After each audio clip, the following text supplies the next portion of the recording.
This new moon in Libra is kind of like a conversation on a reality show. It's a little artificial and maybe the emotional reactions are fake, but the conversation itself is real and we undoubtedly enjoy watching it. So this is a curated, a little bit cold new beginning, but one that is useful and dynamic, and I actually like, all things considered. So if you're excited to dive into what exactly we can expect from this new moon in Libra, make sure that you like, subscribe, and hit that notification bell so that you are always up to date with what the stars have in store for you. If you're new here, hello, I am Maren. I'm an astrologer. Just keep it at that today. And I'm gonna start out this video with the overall vibe of this new moon, then I'll get into the relevant charts. I'm gonna focus on some of the US charts today as well as crypto. And if you have not already seen your September forecasts or coming up your October forecast, do check to see how this new moon is playing into your chart this month and what's coming up for you for next month. Those should be out sometime around this new moon if it's closer to that date. So this new moon is happening on September 25th or 26th, depending on your time zone. It'll be the 25th for a lot of the US. However, I'm in Dubai right now and it will be on the 26th at 1:54 a.m. So adjust to your time zone. And the sun and the moon will be at 2 degrees of Libra,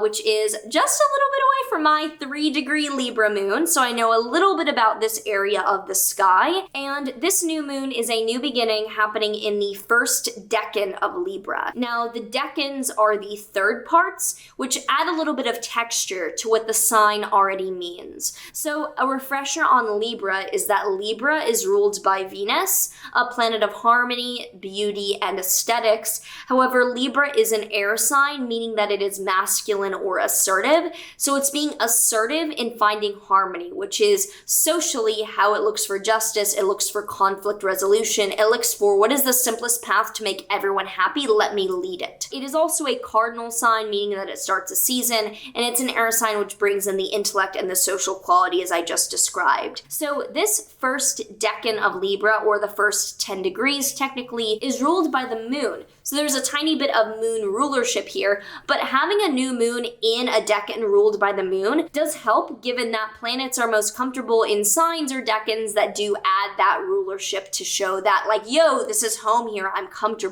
And this is also associated with the Two of Swords tarot card, which is showing that this is smoothing things over. We're making social situations not awkward. We are not addressing the issues. We are not making things really complicated. We are just sticking to the surface level of not going there and keeping it PC. It's not bringing up the drama, it is not fixing anything, but it does give a bit of like this vibe of, okay, well, it's all underneath the surface, so it's a little bit artificial what we're doing here, but I do like some other things about this new moon. This is not even a bad thing about it, but that there's some other things that make this a little more talkative. Now, this is an open discussion, I think, but it's not getting to the heart of the issue. So like, we're gonna discuss the issue, it's a Libra new moon, but we're gonna gloss over the actual issues here underneath the surface. We're gonna mention the dynamic, not get into the weed of the issue, or the weeds, the meat, the depth. We'll go with the depth of the issue.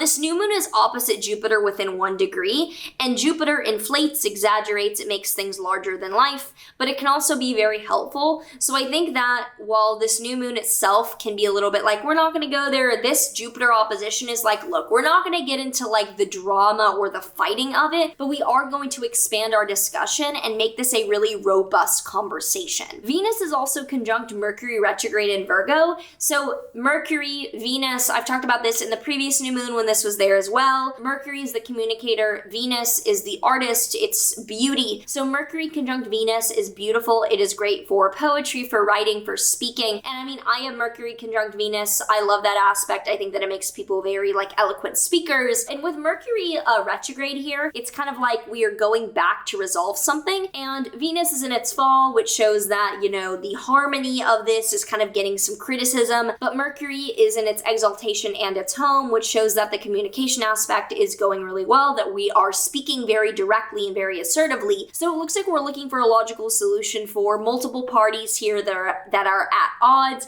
there's things going on where we're like, we really need to resolve all the parties here, all the moving parts, and Mercury and Venus Venus are trine Pluto, which is very helpful for honesty and precision of conversation. There is a loose square to Mars for Mercury and Venus, Mars in Gemini, but it's not the end of the world. It's not a very close square, and it just shows mild aggravation on part of probably so many conflicting parties and points of view on this. Mars, however, is trine Saturn, which is really nice for enduring effort and motivation, showing that we're putting an effort into solving these issues. We are not just like not doing our part here. Overall, this is a great new moon for a difficult discussion that you think is promising and may lead somewhere, but that you don't want to explode or actually get into the implications that are emotional or really deep. So it's good for unpacking something and being honest about a discussion. It's logical rather than emotional, and it's honestly pretty nice other than a few of the difficult things that I touched on. I do like it as something to start a conversation under that's logical, that is goal-oriented, and that is not going to get into like the underlying. I think of it kind of like how companies are like, look, we need to air out this conversation. Don't bring politics or religion into it. That seems like exactly this vibe, where we're working on something, but notably not wanting to bring in the heavy hitters that might really aggravate people. So if you already know what house Libra is for you and where this is happening in your chart, do let me know down below. I'm interested to hear where this is happening for you.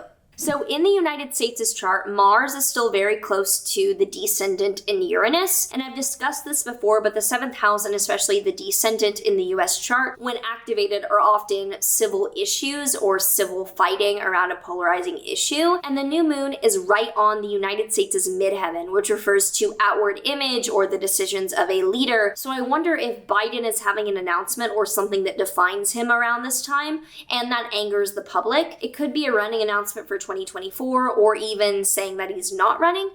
During this, I'm going to look more closely at what's going on with his chart during this month, but Mercury and Venus on Neptune in the 10th does look like delusional statements or announcements, because Mercury-Venus is like, oh, I've crafted this beautiful message, but on Neptune is like, and it's delusional. So I think that it could be a running announcement that ends up like not being, substantially grounded given his situation. We can put it that way. For Biden himself, this new moon is right on his natal Neptune in the 11th, so it's a very similar vibe of a new beginning that is kind of delusional, kind of dreamy. He's going after something, but it's not too grounded, and I think that this goal will be hard to attain and a bit unsteady that he's embarking on given this Neptune emphasis. Mercury and Venus are right on his midheaven, so I think this just screams announcement. This just screams possible, like, I am running, this is my announcement, and everyone's like, let's get you to bed, Grandma. For Bitcoin, this is a new moon, which is a local top. If you know the moon cycles for Bitcoin, it tends to be new moon top, full moon bottom, so we pivot up into the new moon and dump down after. Jupiter is near Bitcoin's natal moon and now separating, so basically the Jupiter, yay, crossing Bitcoin's moon, yay, was a couple days ago. Now it's like, whoop, we're probably going down again, and the pump is likely ending. Mercury and Venus on Bitcoin's Saturn is actually nice for longevity or strength, but Mars is squaring Bitcoin's Uranus, and that is very volatile or challenging, so I think that we pumped into it and now are going down. For ETH, this is a new moon right on Ethereum's north node, which I think affirms that we do pump into this, that we do get some rebound going into this. And Mercury and Venus are trine Ethereum's moon, which is nice. So up into this and then likely down after. So this was a quick one because I feel like this was a very straightforward new moon. It's a Libra new moon opposite Jupiter, so like mega Libra, which is, why am I doing this? Let's not air something out, get a social cohesion going on, but not too deep that we make people uncomfortable. Of course not.